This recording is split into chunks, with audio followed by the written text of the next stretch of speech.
அது வந்துட்டார் அது வந்துட்டார்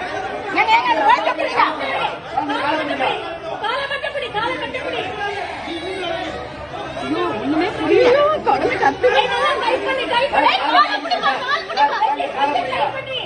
அவருக்கு தெரியலப்பா தெரியல அங்க இருந்து தெரியல அவருக்கு என்ன பண்ணுவாரு அவரு